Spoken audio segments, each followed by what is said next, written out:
जेकरे साथे कैमरामैन आया न उतने जनी देखबा यार। हाँ, और जेकरे ओके, साथे कैमरामैन ना आया न ओकरे कैमरा लेके बाहर खड़ी है। गाना गाना एक लगा गाना सुनत जा सुनाई था। सुनावा था। ए बारी उमरी लड़ी को रहो और बारी उमरी लड़ी को रहो छुआ जानी राजा बारी उमरी लड़ी को रहो छुआ जानी राजा बारी उमरी लड़ी को रहो छुआ जानी राजा नैया करिया पे ससुरु निहार नैया करिया पे ससुरु निहार चढ़तैया करिया पे ससुरु निहार चढ़तैया करिया पे ससुरु निहार उड़ जाला घुघटा हमार हो उड़ जाला घुघटा हमार हो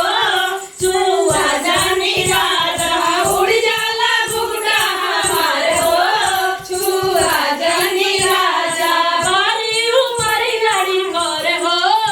छुआ जानी राजा बारी उमरी लड़ी कर हो छुआ जानी राजा चढ़तैया करिया भसुर जी निहार चढ़तैया करिया भसुर जी निहार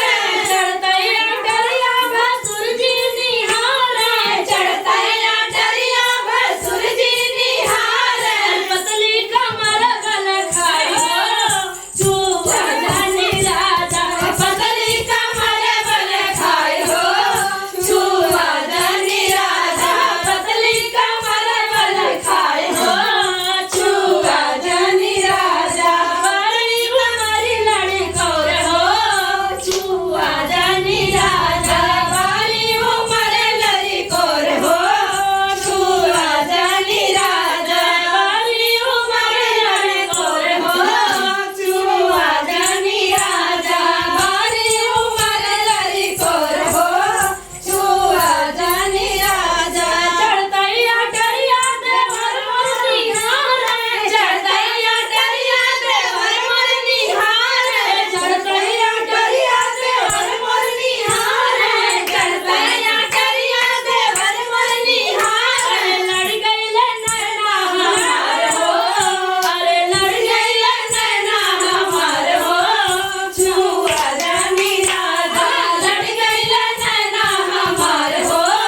छुआ जानी राजा बारी उमर लड़ी कोर हो छुआ जानी राजा बारी उमर लड़ी कोर हो छुआ जानी राजा बारी उमर लड़ी कोर हो छुआ जानी राजा बारी उमर लड़ी कोर हो छुआ जानी राजा। भैया प्रांजल पांडे का ये गीत के अच्छा लग रहा है लोग कमेंट जरूर कर जाए बताइए।